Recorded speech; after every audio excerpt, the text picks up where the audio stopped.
It was just past midnight when the small town of Rockford was swallowed by a blanket of fog. The streets were empty, the only sound being the faint hum of a distant street lamp.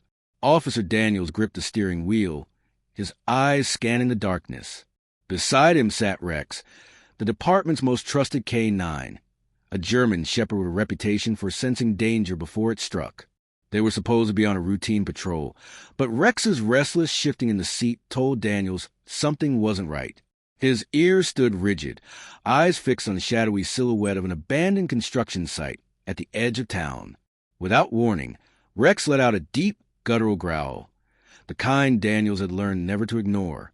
"Easy, boy, what is it?" Daniels whispered. But Rex didn't wait for permission. He lunged toward the door, claws scraping against a patrol car's floor. The construction site had been deserted for years after a fire left the main building in ruins. Locals said it was dangerous, unstable, and cursed. Daniels had never believed in curses, until that night. As they approached, the silence shattered. Rex barked sharply, pulling Daniels toward a collapsed section of concrete and twisted steel. His tail was stiff, every muscle tense. Then, without hesitation, Rex began digging. Dust and ash filled the air as his powerful paws tore through layers of rubble. Daniels knelt beside him, the beam of his flashlight revealing fragments of burned wood and shattered glass. "Rex, what are you?" Daniels stopped mid-sentence. Something pale and half-buried caught the light. Not metal, not stone. And in that moment, Daniels' breath froze. Daniels didn't move at first. The sound was so faint he thought his mind had forged it from nerves and dust, a trick of echo and fear. But when Rex's ears pricked and he gave a sharp, contained bark, 2 beats, the signal for an active find, there was no doubting it. Someone was beneath that pile, alive enough to make a sound. "Oh, boy." Daniel set his flashlight on the lip of a broken pipe to free both hands. He slid off his gloves for more feel and began clearing debris with controlled precision, small stones, folded sheet metal, and jagged brick. Every shift sent a whisper of grit over the concrete floor. The tunnel around them was a cold pocket of stillness, as if the world above had been sealed shut. Rex pressed close, nose working the gaps, then backed a half-step to give Daniels room. The shepherd's restraint wasn't luck. It was training born of countless hours. Locate, signal, protect a pocket of air. Daniels mirrored that discipline, scooping out a narrow trench along one edge to relieve pressure before he dared pry larger pieces. "Talk to me," he murmured toward the rubble, voice steady. "You're not alone. Keep still. We're coming." A breathy answer slid out, thinner than wind through reeds. "H here, low." "Low." The word anchored Daniels to the right angle. He shifted his weight, braced a knee, and found the seam of a warped support plate. He tested it, stuck. He found a second seam, deeper. That one gave a whisper when he probed. Good. He needed leverage without a collapse. He pulled his radio. "Dispatch, Unit 12 underground at Hawthorne. I have a live voice, possible entrapment. Need rescue, medics, and structural." Nothing but static. He adjusted position and tried again. Unit 12 requesting immediate response. More static. The fog above, the depth, the concrete. Too much interference. He clipped the radio back and looked at Rex. "We do this careful." Rex's tail flicked once, then stilled. Daniels eased his multi-tool from his belt, slid the pry under the loosest corner of the plate, and gently worked it up a hair. He could feel the load path in his bones, taught by hard experience. Weight resting here, pressure pinning there. He paused, listened. The small sound below, shallow, ragged breathing, continued. "Good. On 3, he whispered to nobody but nerves. 1, 2. He lifted. The plate groaned as it rose a fraction. He shoved a fist-sized chunk of brick under the gap to hold it, then shifted his pry to another corner. Another groan. Another brick. Slowly, methodically, he created a narrow, stable slot. Air spilled out, cooler, tinged with rust and something older like shut-in paper. Rex's nose dipped to the opening, and he breathed once, long, then backed away, posture alert but respectful of the unseen life below. Daniels lay on his side, slid his arm into the slot up to his shoulder, and brushed air. His fingers touched fabric, then skin, cold and gritty, but warm under the grime. "I've got you," he said, fingers finding her wrist, pulse faint but racing. "Don't move. I'm Daniels. K9 Rex is with me. We're going to widen this." The wrist twitched in his grip. "D. Daniels." The voice rasped, a whisper flaking at the edges. "Thank God." "Stay with me." Daniels withdrew his arm and went back to plate. He lifted a fraction more, while Rex leaned close to steady his stance. One paw on Daniels' boot, the other set body like a brace. Brick by brick, the gap widened to a hand's width, then an arm's. Daniel slid both arms in this time. He found the trapped man's forearm first, then the sleeve caught on rebar. He couldn't pull without tearing. He repositioned his hands, feeling the edges of metal and stone, mapping by touch. A beam crossed diagonally over the man's chest. If he lifted there, the entire panel might shift and crush. "Okay," Daniels breathed. "New plan." He glanced at the tunnel's dim length, light pooling like islands. He needed a better mechanical advantage. Nearby, a length of pipe lay half sunken in dust. One end flared like a mouth. He crawled over, dragged it back, and wedged it under the plate to make a longer lever. He spoke as he worked, voice low and steady. Words from man below as much as for Rex. "We're going to open this an inch more. That should be enough for me to get your shoulder clear. I need you to keep your head turned toward the air. Don't try to push with me. Let me do the lift." "Copy," the whisper croaked, barely audible. Daniels counted, lifted. The plate rose slow, complaining in rust, and he shoved in new support, the pipe's own dented lip, under the edge. The opening changed shape, just enough. He slid both arms in again, found a man's collarbone, and shifted the weight off the beam. The trapped body rolled an inch. He lifted the plate a breath more, then pulled. The man came out like a letter drawn from an envelope. Carefully, until he lay half out of the pocket, coughing dry dust, eyes blinking at the light. Early 40s, Daniels guessing a flash. The smudge of beard, a face hollowed by a long night. A security badge clung to his shirt by a magnet. Porter, Evan. Sight protection, maybe a night watchman or a caretaker. Rex moved forward, nosed Porter's cheek, then stepped back to give space. Daniels pressed fingers to Porter's throat again. Pulse was there, too quick. He checked the chest for rise. Shallow. He looked for bleeds. None obvious. He placed a hand over one rib and felt a give that made his gut clench. "Ribs," Daniel said gently. "Don't talk. Breathe in slow. Out slow. You're okay." Porter shook his head, a stubborn, tiny movement. "Not okay," he got out. "Not accident." The words landed like a drop wrench on concrete. What was an accident? Daniels asked, hands still scanning, mind already filing the phrase away and slotting it beside a dozen quiet suspicions. The Hawthorne fire had been ruled questionable and then forgotten when the developer folded, a rumor that had thinned into nothing in a town with other problems. Tonight, Rex had dug straight to a bruise that hadn't gone away. Porter's eyes flicked at the tunnel, then back to Danielle's face, as if he were measuring whether this was the second chance people sometimes get. "They come late," he whispered. "They use the tunnels. Deliveries at 2. The ledger blue pages. Locker 17. Don't let them." His breath buckled. Daniels put a hand on his shoulder, grounding him. "Save your strength." "Listen," Porter insisted, voice scraping.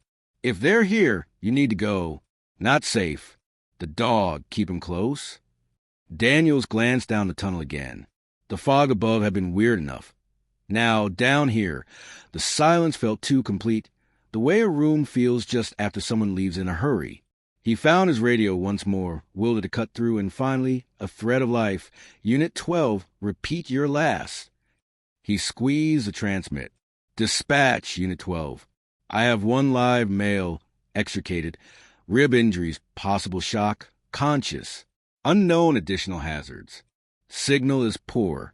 Send for rescue, structural, and EMS. Mark access point at the southeast wall collapse." Advise other units to approach with caution. Copy 12. Came through watery but real. Engine 3 and Med 2 en route. Sergeant Mallory responding. ETA 8 to 10. 8 to 10 minutes in a place that sounded like it could hold its breath forever. Daniels met Rex's eyes. The dog's calm steadiness was an anchor. "We're going to prop this and keep it safe," he told Porter. He stacked 2 more chunks to block any shift, then unzipped his patrol jacket and tucked it like a wedge at Porter's hip for warmth and support. He checked again for bleeds and signs of head trauma. Pupils equal. Good. The tunnel's geometry tugged at him, though, the way a tune plucks a memory. He trained his light along the floor. Not just rubble and dust. Tracks.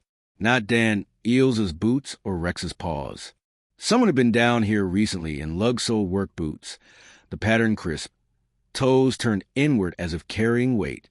The trail led deeper, away from the collapse, and vanished where the dust gave way to old concrete. "Did you see where they went?" Daniels asked Porter quietly. Porter's lids lowered and lifted. "Storage farther in," he rasped. "Old storm rooms. They cover with fill. Move crates at night. The dogs." He stopped, swallowed, and shook his head once. "You need to see." The dogs. Danielle's gaze flicked to Rex. The shepherd had already picked up the thread. He'd moved 2 steps down the tunnel and paused, looking back at Daniels with the patient insistence of a partner who knows the path but waits for consent. "I'm not leaving you," Daniels told Porter, then corrected himself. "Not for long. Backup is close. I'm going 30 yards. No more. Rex will guide." He pulled a compact locator from his belt and clipped it to Porter's sleeve, set to emit a soft ping on the frequency rescue would use. "If you hear anything shift, call out. If you smell gas, cover your mouth with a jacket and stay absolutely still." Porter's mouth moved. "Careful." Daniels nodded once. He rose into a crouch and touched Rex's flank. "Show me." Rex padded forward, nails quiet on old concrete, the light on his harness throwing a narrow cone. The tunnel breathed cold into Danielle's collar. He moved past a junction where a corroded sign had fallen, letters flaking like fish scales. Serve C/SB, Saman. Past an alcove where rusted valves slept under cobweb flags. The shepherd slowed, then stopped at a seam in the wall where concrete met an older, darker stone. He nosed a stripe of dust near the floor. There, beneath the gray powder, a straight edge gleamed faintly, a door frame camouflaged under decades of neglect. "Good boy," Daniels whispered. He ran his fingers along the seam and found a shallow recess at ankle height, a handle that had been filled and painted over long ago. He worked the pry tool in, found purchase, and leaned his weight. At first, nothing, then a twitch, a shudder, and finally a reluctant inch of movement. Cold air slid out, carrying that same metallic tang, and a thread of something animal. Fear sweat, old straw, the faintest trace of disinfectant. He pulled the door wider. The beam of his light poured into a squat room, 10 by 12, ceiling low, walls slick with age. Shelves lined one side. On them, plastic bins with cracked lids, a roll of duct tape fossilized into a gray stone, an empty crate stamped with faded stencil. H's MAT/property, the rest obliterated by fire and time. A pallet sagged in the corner under a blue tarp. Rex went still at the threshold, nose lifted. He inhaled once, twice, then gave a soft what that in their code meant, recent. Daniels crossed the threshold cautiously, scanning floor to ceiling, then back to the door. It had been latched recently from the inside. Scuff marks against new dust made that plain. He lifted the tarp inch by inch. Beneath, 3 hard cases weighted military grade, the kind with pressure latches. 2 sat open and empty. The third was shut, a number tag looped through the handle. 17. Porter's broken whisper floated back. Barely there. Locker 17. Daniels ran a finger over the tag. The plastic was new, edges sharp. He listened. Somewhere beyond the wall, a mechanical hum murmured, periodic, like a pump cycling. He pressed his ear to the cold stone. The hum droned for 3 counts, stopped, then resumed. A schedule. The sound of a system alive when the rest of this place had died. He popped the latches on the case. The lid lifted on stiff hinges. Inside, a ledger bound in blue vinyl, corners unscuffed. Next to it, a bundle of ID tags clipped together, metal discs nested like coins on a ring. Dog tags, but not military. Engraved names, Daisy Thor Lady Bishop, and addresses scrubbed with a solvent until only ghosts of letters remained. Danielle's throat went dry. He picked up the ledger. Inside, neat columns marched down pages in tight handwriting. Dates, times, codes, quantities. Terms that meant little until his eyes snagged on repeated headers. Intake, transfer specimen serum, and shorthand notes, no chip, docile. Owner contacted, negotiable. Names of breeds appear like a grim catalog. Shepherd, beagle, retriever, mix, over and over. The dates spanned months, then years. The most recent entry, tonight 1:57. Quantity, 3. Destination code, VL9. Rex looked up at Daniels, sensing the drop in his body heat, the hardening of his breath. The shepherd's eyes were calm, waiting, present, resolute. Daniel slid the ledger into his jacket and snapped a quick series of photos with his duty phone. Tags, pages, the tag labeled 17.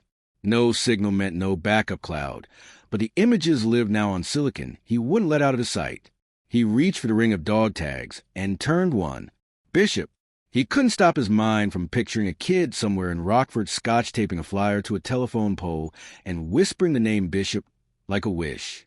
A sound bled through the wall, soft and unmistakable this time. Scratching. Not frantic, not wild. A steady, exhausted scrape. Then a whine. It lanced straight through him. Rex's head tilted. He answered with a tiny, controlled whine of his own, a reassurance and a promise. Daniels moved to the opposite wall. This one wasn't old stone, newer concrete. Smooth and poured, patched in places with fast-set compound. He traced a rectangle half buried by a shelf, an outline that didn't belong. He pushed the shelf. It didn't budge. Then he saw the trick. 2 bolts at the base had been sunk into pre-drill holes. He worked the wrench setting of his tool. The first bolt groaned. The second turned with a gritty squeal. He and Rex braced, shoved. The shelf slid an inch, then another, revealing the rest of the rectangle, an inset panel with a recessed pull. He gripped, lifted. The panel rose like a trapdoor, reluctantly, sealed edges cracking. Cold air spilled into the room, sharper, cleaner, tinged with the smell of living fur and stale water. He lowered his light. A narrow chamber crouched beyond, no taller than a crawl space, 3 feet deep, maybe 12 long. Inside, wire kennels in a row like ugly teeth. Most stood open and empty, doors bent, bedding disturbed. But at the far end, one door was closed. Behind it, 2 points of light reflected and blinked, and a low, aching whine filled the air like a question. Rex sank to his elbows and crept forward, stopping just shy of the threshold. He lowered his head, ears soft, tail still but friendly. He breathed a calming exhale, the technique Daniels had reinforced until it was muscle memory. Across from him, the eyes blinked again, slower now, uncertain, giving way to hope like a thaw. "Hey!" Daniels said quietly, the word no more than breath. "It's okay." He slid the panel higher and crawled in as far as his shoulders allowed. The kennel's latch was a simple spring clip, secured with a zip tie. He pinched, twisted. The tie snapped. The latch lifted. He opened the door. A small shape edged forward, trembling so hard that the movement came in broken frames. A pup, barely 6 months by the length of his legs. A mix of shepherd and something smaller, coat dull with dust, eyes too big for his face. He hesitated at the threshold, gaze flicking to Rex, then back to Daniels. Rex remained still, a calm harbor with paws folded neatly, mouth closed, gaze soft. "Come on," Daniels coaxed. "You're okay." He kept his hands open, palms up, fingers relaxed. No grabbing, no sudden moves. The pup slid forward, belly low, then lifted enough to sniff the air in front of Daniels' fingers. He took 1 step, another. then pressed his head into Danielle's palm as if the effort of resisting kindness had finally run out. "Good boy," Daniels murmured. He checked quickly for injuries. No blood, no obvious fractures.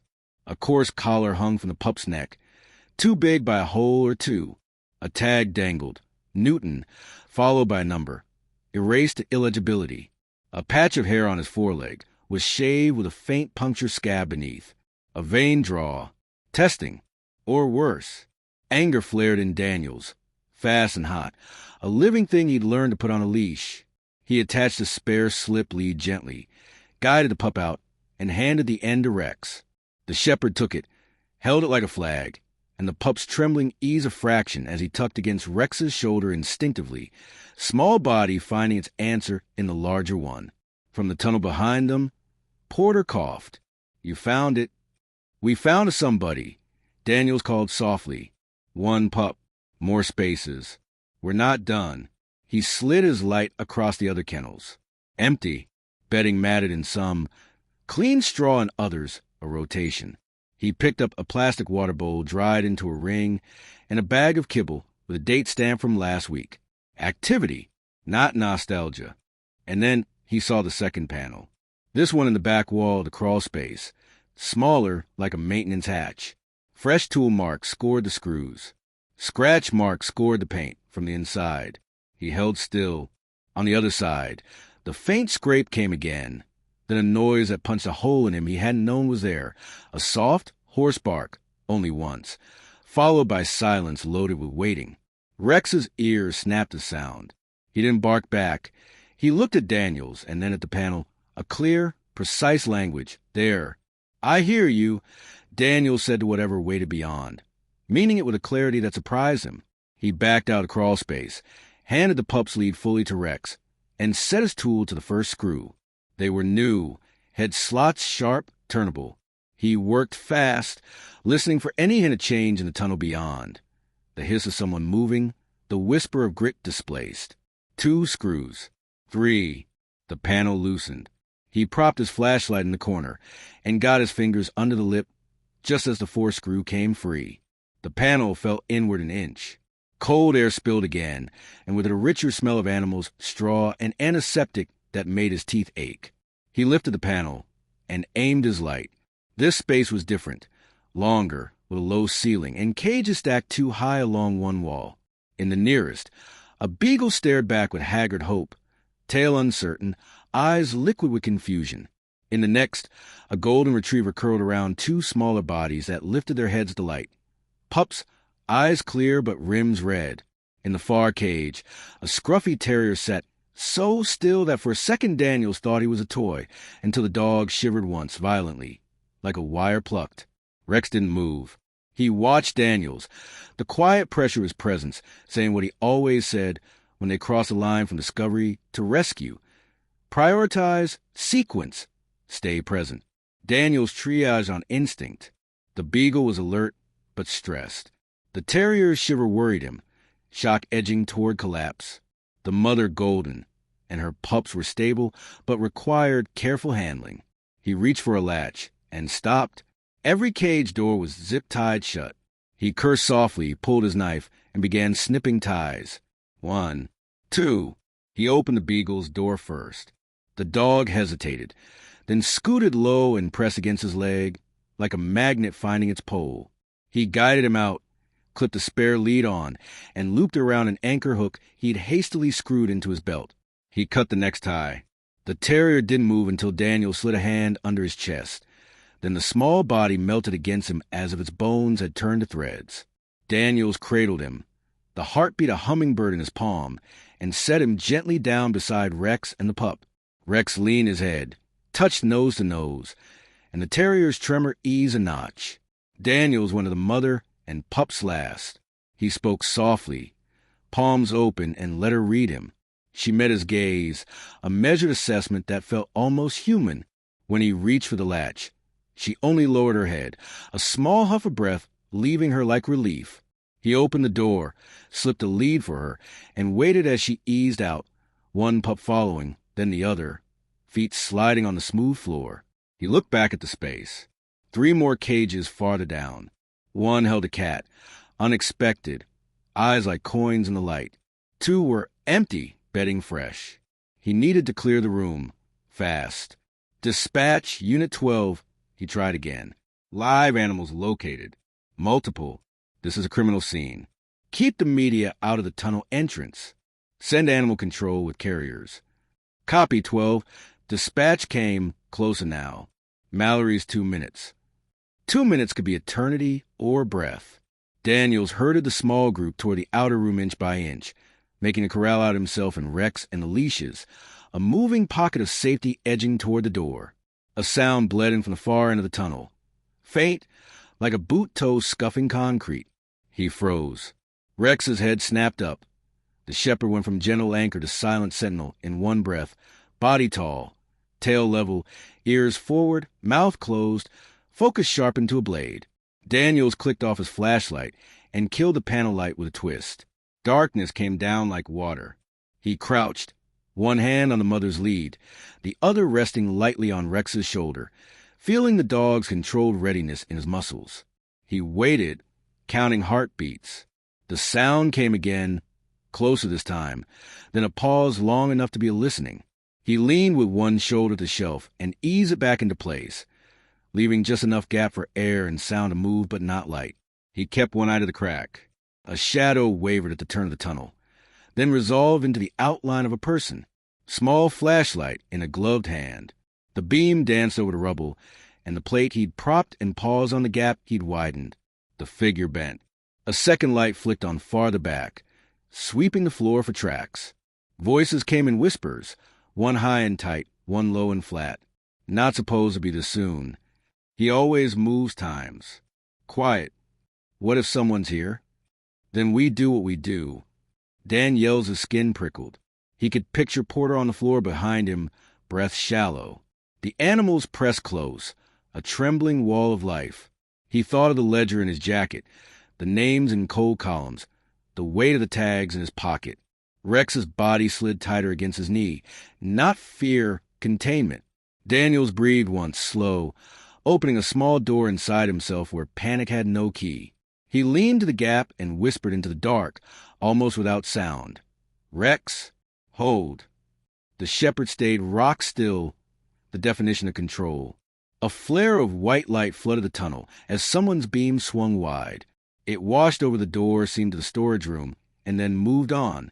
The voices grew fainter, then stopped. Footsteps approached the collapse. Porter's pocket, and halted. Silence long enough for 200 breaths. Then, "There's a jacket," the high voice said. And a ping, the low voice answered. He activated a locator. "They're coming. We need to." A new sound interrupted them. The heavy, thudding drum of boots in a hurry. The clatter of gear. The barked voice of a woman, who didn't bother to keep her anger out her tone. "Police, hands. Don't you move." Sergeant Mallory. Daniels didn't know he'd been holding a breath until it left him like a stone falling. The tunnel lit with 3 more beams, then the electric blue whoop of a portable light strobed off damp walls. A scuffle, a grunt, the clack of a cuff. Daniels. Mallory's voice cut across. "Where are you?" "In here," he called. He slid the shelf aside again and opened the panel. Light back on, hands busy tying quick slip leads together into a chain. He guided the animals forward, one by one, like a procession of quiet miracles. Rex walked point, head high. The small pup pressed his shoulder. The terrier tucked against the other side like a shadow. Mallory appeared in the doorway in a halo of light and steam from her breath. Her eyes glanced over the scene, Rex, the dogs, the crawl space, and widened before she wrestled control back over her face. "What in—" "Ledger, tags." Daniel said, passing her the ring. "Locker 17. There are more rooms.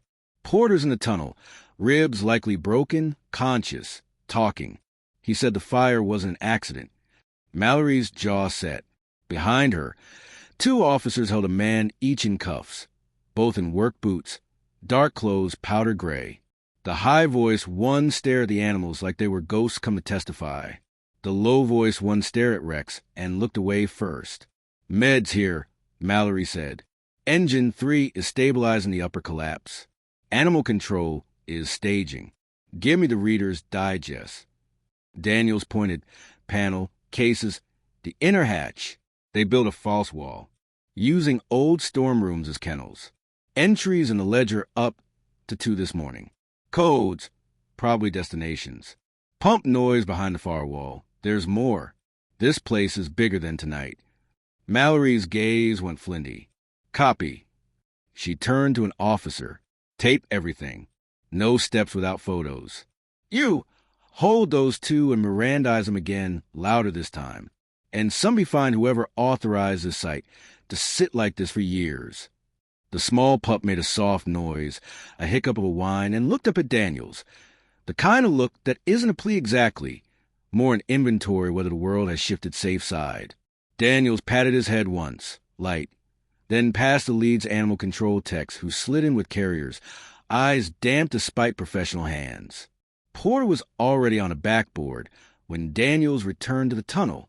An EMT, Singh, he thought, knelt over him, fingers efficient, voice quiet. Rib fractures, possible pneumothorax. O2 sat low but climbing. He's lucky. Porter's eyes found Daniels's. Locker 17? We have it, Daniel said. You gave us the map. A flicker of relief softened Porter's face. Then pain took it back. Singh tightened the strap. We're rolling, she said, and the team lifted and moved, feet sure on bad ground. Daniels turned to Mallory, who studied the far end of the tunnel as if it owed her answers. There's one more thing, he said. Rex is telling me this isn't the end of the chain. Mallory didn't smile. You think I don't see it? This is a node. Somewhere above us, someone with a clean desk is pretending not to know where dogs go when they get lost. She handed the ledger back to him. You found it. You keep it until we're clear. Chain of custody starts in your pocket. Daniels nodded. He crouched and scratched Rex at the base of his ear. A quiet thank you threaded through the touch. The shepherd leaned into it for a second, then lifted his head toward the deeper dark, nostrils flaring. He took a breath and then another, not of fear, not panic, of purpose. The pump whirred again beyond the farther wall. 3 counts on, pause. 3 counts on. Daniels listened and felt the hair rise on his forearms. Machines meant maintenance. Maintenance meant money. Money meant names. Rex took 1 step forward, eyes on the dark seam of another hidden door. All right, partner. Daniels said under the rising echo of voices, the shuffle of rescuers, the clink of tools, the soft panting of saved animals. Show me the rest. And somewhere in the cold concrete ahead, as if answering him, a small, muffled bark sounded once, then went silent, an arrow pointing toward the next secret buried under Rockford's ruins. The muffled bark came again, faint but deliberate, echoing just enough for Daniels to know it wasn't a mistake. Rex's ears flicked forward, his head turning toward the far end of the tunnel, where a thin seam marked the outline of another hidden space. His tail was low and still, his body rigid with focus, and Daniels knew the shepherd had locked on to something alive. He stepped closer, laying his hand on Rex's shoulder. Show me, he whispered. The dog moved forward, nose tracing the seam, sniffing deeply before stepping back, and giving a short huff that told Daniels the scent was fresh. Daniels pressed his palm to the wall and felt the faint vibration of machinery on the other side. That same pump rhythm. 3 counts on, pause. 3 counts on, was still going. Mallory came up beside him and glanced toward the wall. That's where it came from? She asked. Daniels nodded. It's not empty. She looked down at Rex. Your partner's telling us there's more. He swept his flashlight across the surface. No hinges, no bolts, just smooth concrete with a faint line waist-high. Then Rex paused at one spot near the floor, pawing once. Daniels crouched, running his fingers over the ground until he felt a narrow groove. He slipped his multi-tool into the gap and pried. A small plate in the floor popped up to reveal a recessed lever. He gripped it, pulled, and the wall gave a muffled clunk. Air hissed from the seam, and Rex immediately stepped back, tail lowering slightly. Daniels recognized the signal. Caution! The hatch opened inward, releasing cool air mixed with the smell of damp straw and the sharp bite of disinfectant. Daniels went through first, Rex just ahead of him, silent as he padded over the smooth floor. The room was long, lit by a single flickering fluorescent tube, and lined with heavy steel kennels covered halfway with blackout tarps. The air was heavy with the muffled sounds of movement. From the second kennel came soft scratching. Rex went straight to it, nose pressed against a corner, sniffing, then giving a quiet bark, the signal that meant he'd found a living dog. Daniels pulled the cover halfway up and found a husky staring back at him, her silver coat dulled by grime, but her ice blue eyes sharp and unyielding. She pressed her nose to the bars toward Rex, who blinked slowly at her, telling her without words that she was safe now. Daniels cut the zip tie and swung the kennel door open. The husky stepped out cautiously, then turned back toward the inside of her cage, pawing at the floor. Daniels crouched and saw a folded scrap of paper wedged between the metal grates. He pulled it free, unfolded it, and found 3 shaky words written in dirt-smudged pencil. Not just dogs. His pulse ticked faster. The next kennel was empty, but Rex refused to pass it without sniffing every inch. Inside the shredded bedding, Daniels found a cracked leather collar with the tag missing. The third occupied kennel held the source of the muffled bark, a black Labrador, ribs sharp under his skin, with a faint indentation around his muzzle where a strap had rubbed the fur raw. Daniels knelt, speaking softly, while Rex sniffed him through the bars. The lab stepped out once the door was open, pressing against Daniels' side and breathing in short bursts, the kind that made Daniels think of someone who'd been holding it in too long. The last kennel held a spaniel curled tightly, her breathing labored but steady.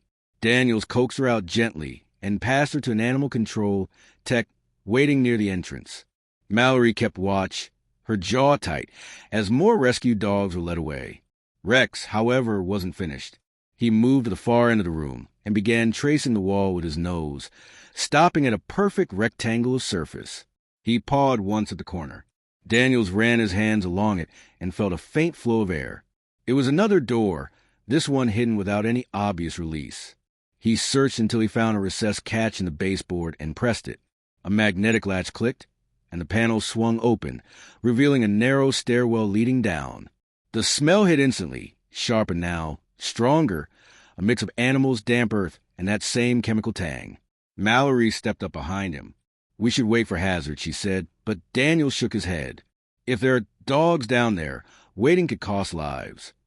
Rex had already placed a paw on the first step, looking back only once before starting down.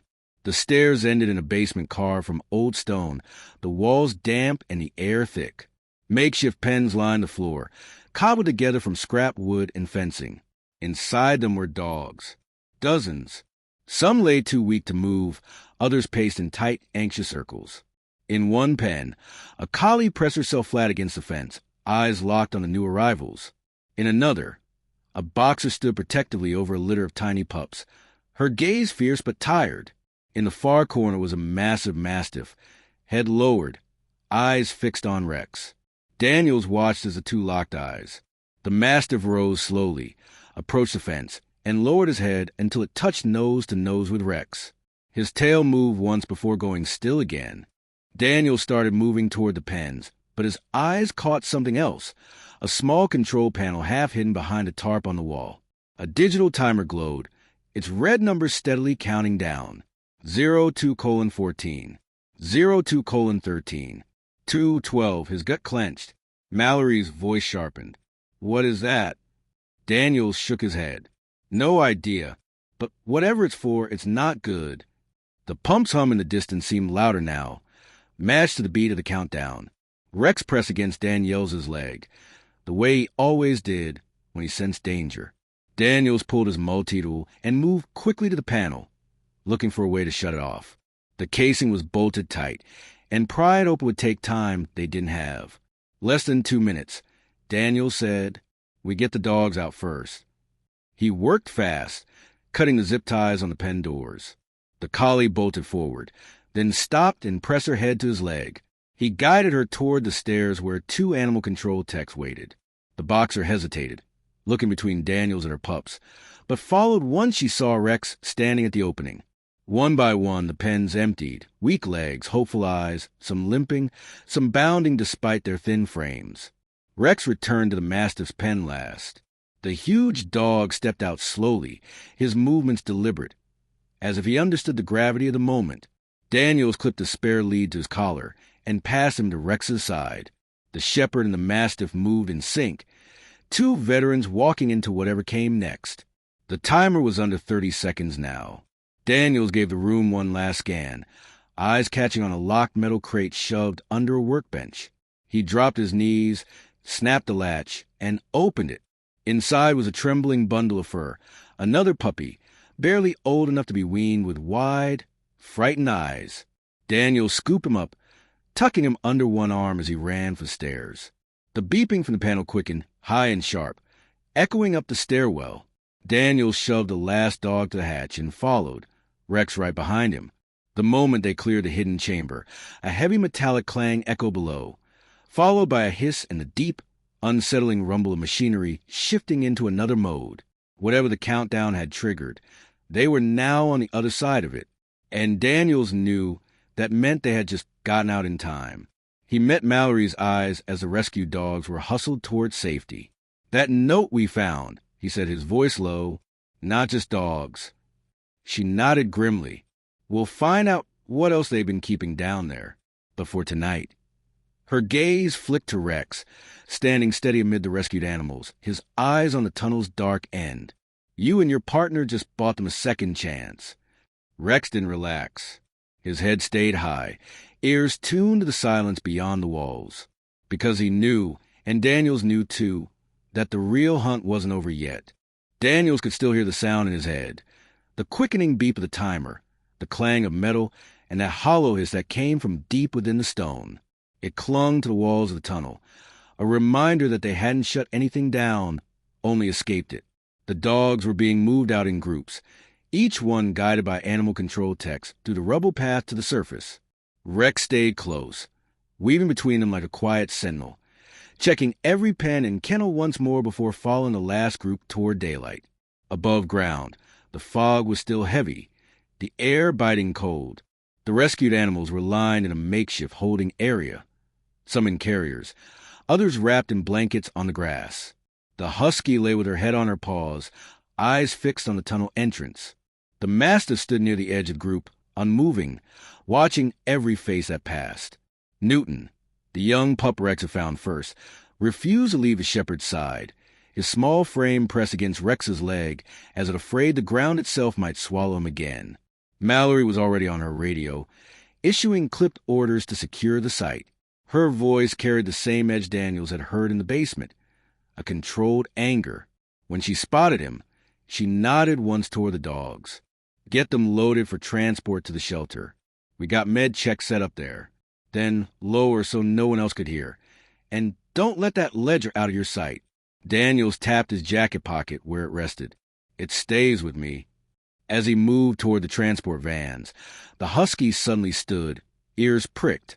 She let out a low, sharp bark, not at the people, not at the other dogs, but toward the tree line at the far side of sight.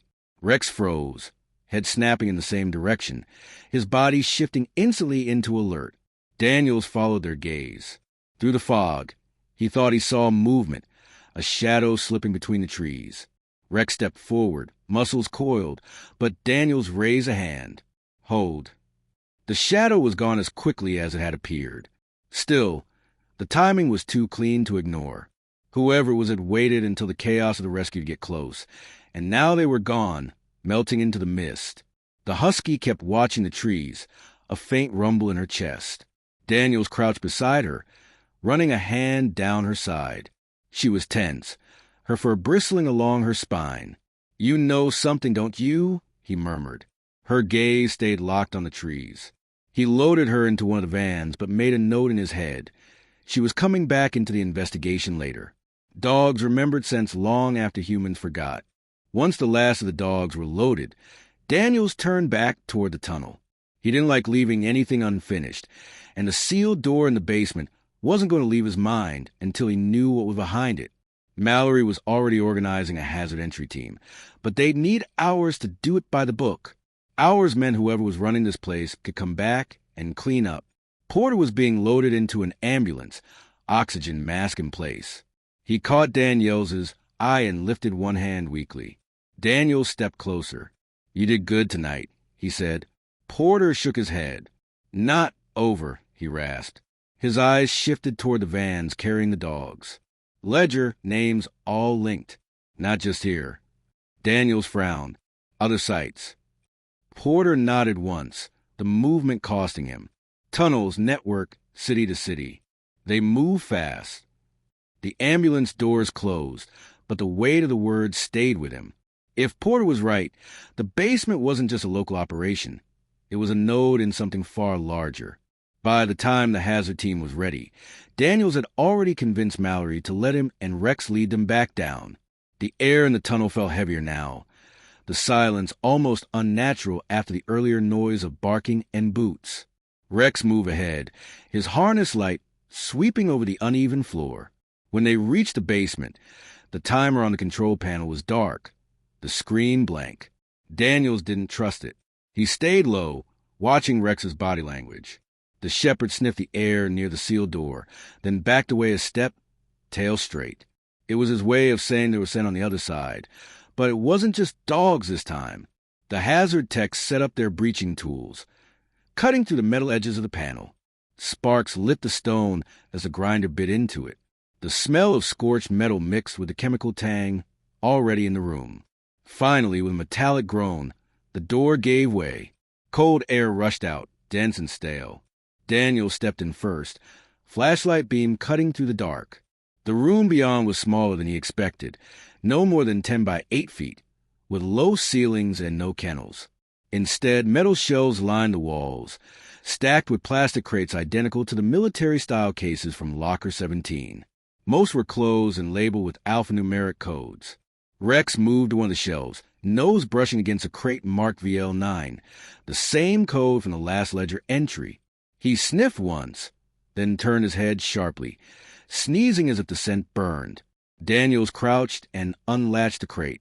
Inside were vials, rows of them, neatly packed in foam cutouts, each filled with a pale, slightly cloudy liquid. There were no labels beyond a single black number on each cap. Daniels lifted one, holding it to the light.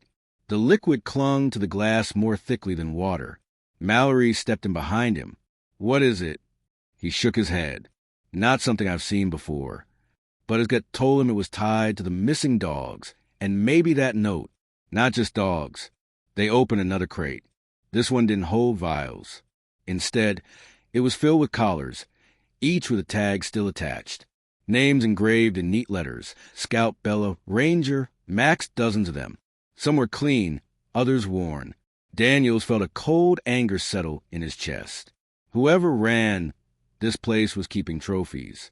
Rex's attention shifted suddenly to a far corner of the room where a metal hatch sat flush with the floor. He pawed it once, then twice, harder.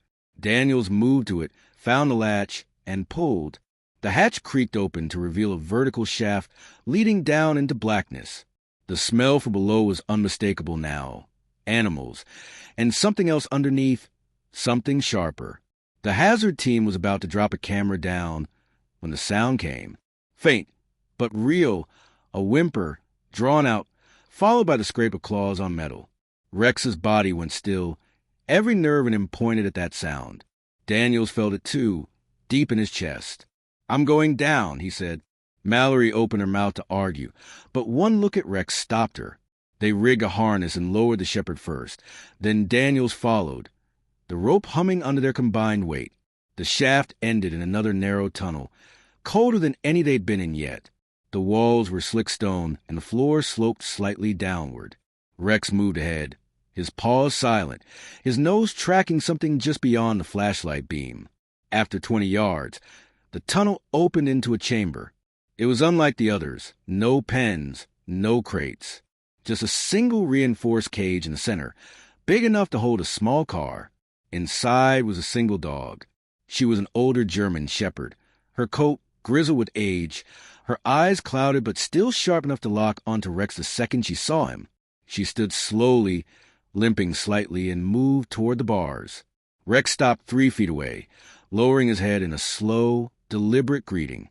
Daniel stepped forward, cutting the lock. The door swung open with a groan, and the old shepherd stepped out. She sniffed Rex once, then turned to Daniels, pressing her head against his knee. There was something in the way she moved, deliberate, almost as if she was trying to guide them somewhere. She led them to the back of the cage, where a loose panel hid a small metal box. Inside were more documents, rolled tightly and bound with rubber band. Daniel slid them into his jacket, without even reading the first line. This wasn't something he was going to examine in a damp tunnel, with God knew who still out there. As they moved back toward the shaft, Rex stopped again, nose in the air. Footsteps, not from the team above. These were lighter, quicker, coming from somewhere behind him in the darkness. Daniels clicked off his flashlight and crouched, Rex sliding silently to his side. The old shepherd pressed against him, not in fear, but as if she knew the danger too. The footsteps drew closer, then stopped. In the dark, Daniels could hear breathing, steady control, just at the edge of the chamber. Whoever it was didn't speak, didn't move further in. Then, as quickly as they'd come, the sound retreated. By the time they climbed back up the shaft, the upper room was empty of anyone but the team. Mallory's expression told him she'd heard nothing, seen nothing. Daniels didn't press it. Not here. Not yet. When they emerged into the cold air again, the vans were already pulling away, carrying the rescued dogs to safety. Rex stood at his side, the old shepherd now walking with him, her pace slow but determined. Daniels looked at her, then at the tree line where the shadow had been earlier. Whatever they had found tonight was only part of the story. The network Porter had hinted at was still out there, and somewhere in it, someone already knew they had just lost a piece of their operation.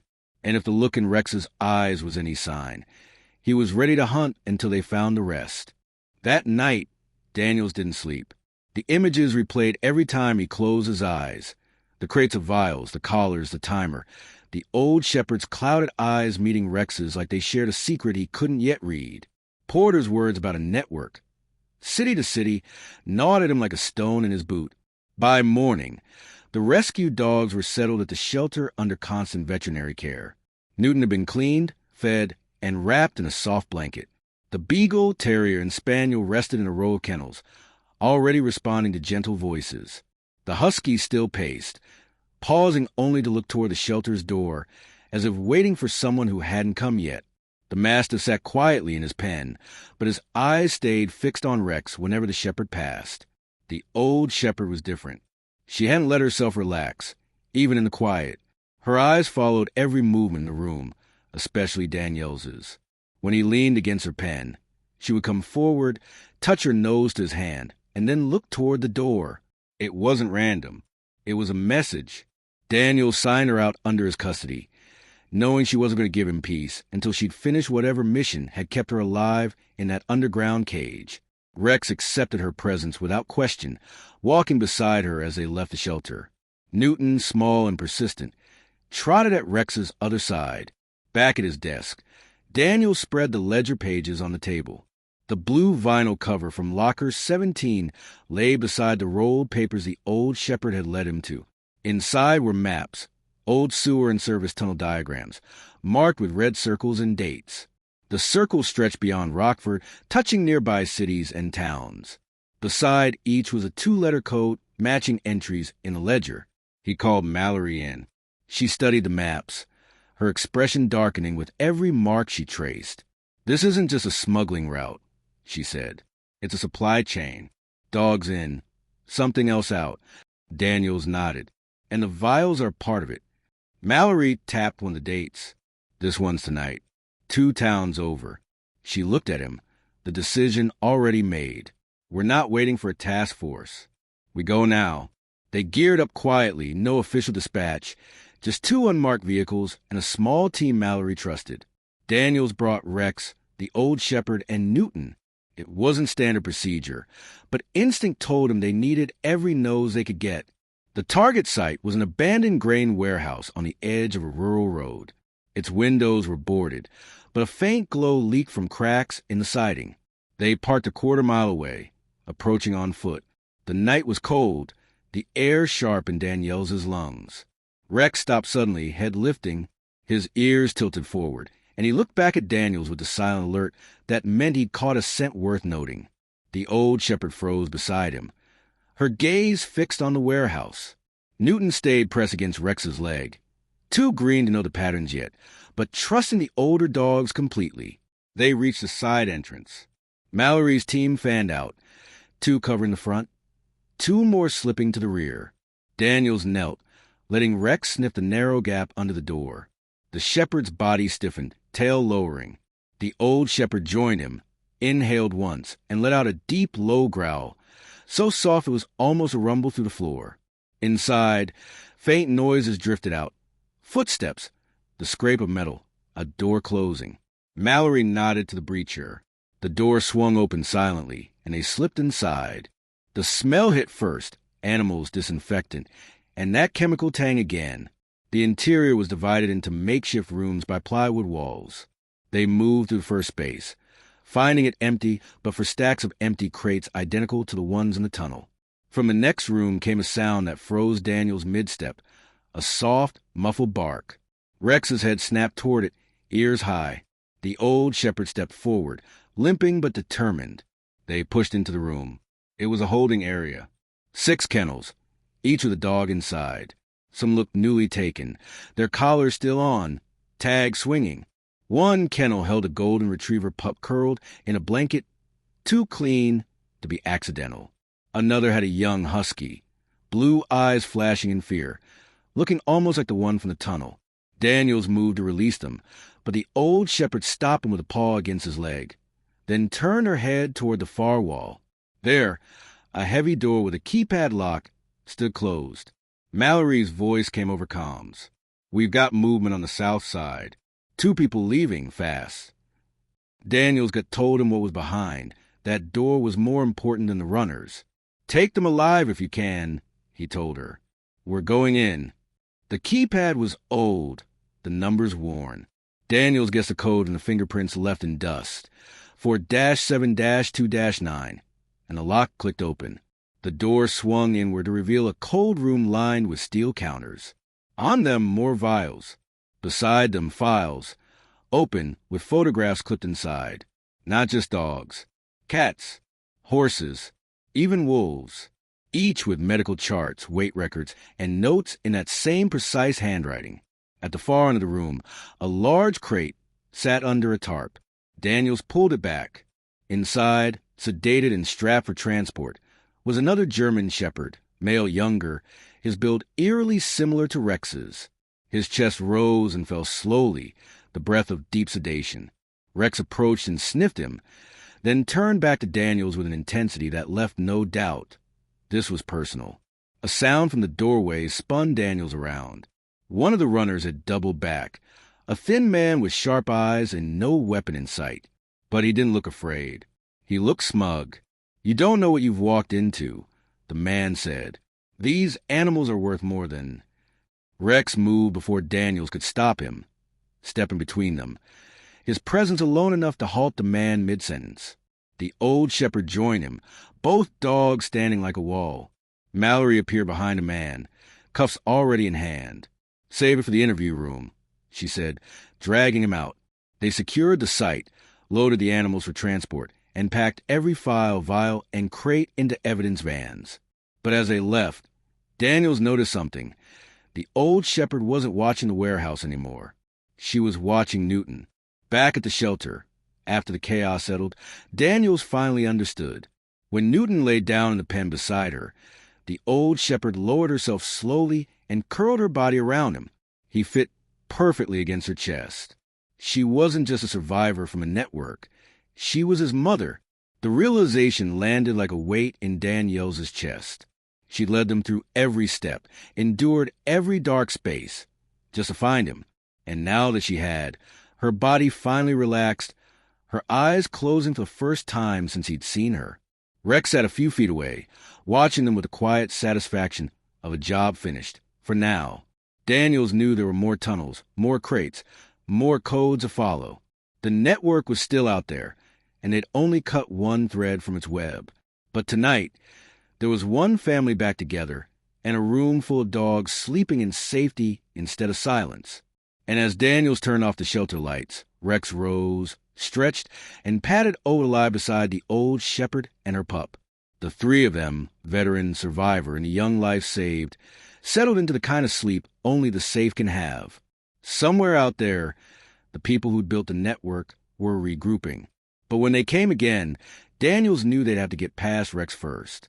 And that wasn't going to happen.